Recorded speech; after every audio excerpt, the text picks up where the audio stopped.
a movie. I just ate 5 hot dogs. Hi. We're here to review Weapons, the newest movie from Zach Kreger. We're getting right into this one. I'm just going to say right now, I'm not spoiling this movie at all. I'm pretty much only spoiling the premise, which you are seeing in this trailer right here. I mean, blocked by the copyright text, but I'm not spoiling a single thing that's not in this trailer.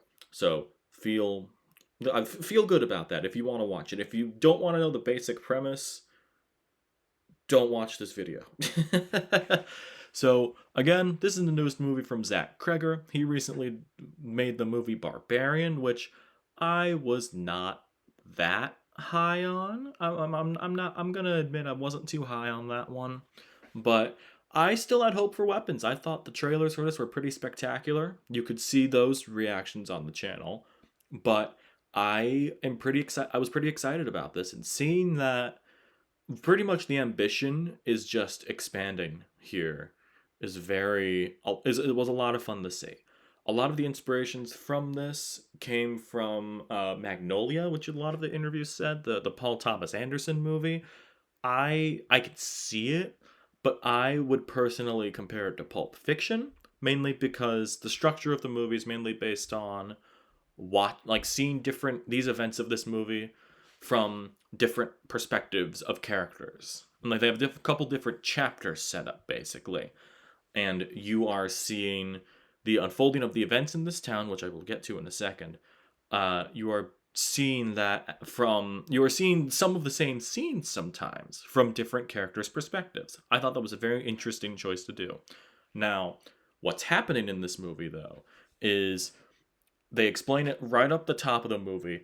Uh, in the middle of the night at 2:17 a.m., this classroom of kids, like 17 kids that were all from the same classroom, decide to get up out of bed, run out of their houses and into the night, and they all disappeared. Granted, that is an absolutely amazing hook for a movie, like bar none. That's an incredible premise. Can't really think of a better hook for a horror movie in recent memory. Funny enough, it feels like prime M. Night Shyamalan in a way, which the Shyamalan comparison, at least for this movie, has its ups and downs. I'll get back to that in a second. But throughout most of this, we are seeing basically, to me, how I read it is this is a metaphor for school shootings and how people deal with it. That's how I read it, and that's how we're seeing, because we're seeing the POV of like the teacher that is of these kids, one of the parents, one of the cops that's investigating this, the principal of the school, and a couple other ones that I'm not going to spoil. But they all end up intersecting. In terms of story structure, it is genuinely very interesting to see all of this unfold. And basically, the whole hook of this movie is why did these kids run out of their homes? It's not like they were kidnapped. So, what's happening here? And I'm not gonna lie, seeing all of this unfold and seeing how people try to deal with it is something was a very interesting experience, because some of these characters that we're viewing are really great here. Especially, I really love Josh Brolin in this. He plays one of the parents of the kids that went missing. That's one of the best performances I've seen from him in a hot minute actually. I really loved him in this. Honestly, pretty much everybody in this is great. The only people that I really didn't like is not the fault of the actors, mainly the writing. Did not like the cop character in this, played by Alden Ehrenreich. Did not really like this druggy character, which I hate that I can't remember his name, but it's Kat's boyfriend in the show Euphoria. It's him. I didn't really like them. He did have some funny lines though. The other performances I liked are kind of spoilers. So I'll just say they are big points here. They're not really in this trailer, but if you see like bright red hair, that's a sign. But it was interesting to see this mystery really settle in for the first 40 minutes or something. That's a bit of an estimate.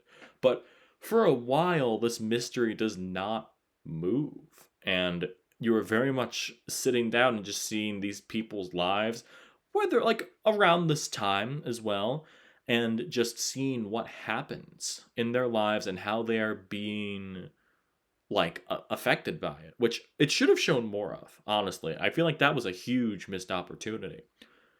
And I will say, you are waiting for that build up of what happened, which obviously I'm not going to spoil here. That is basically the whole movie. But there is that weird, oh, okay. Like the okay feeling of once you see something like that stands out, you're, at least for me, my mind went, "Oh, that's what's happening." And that is what's happening. So it felt like, at least in my mind, there weren't really any red herrings with this mystery. It didn't really go anywhere. There weren't really any leads until something happens, and then you immediately go, "Oh, that's the cause." Like, that's what's happening. And I thought that was really disappointing.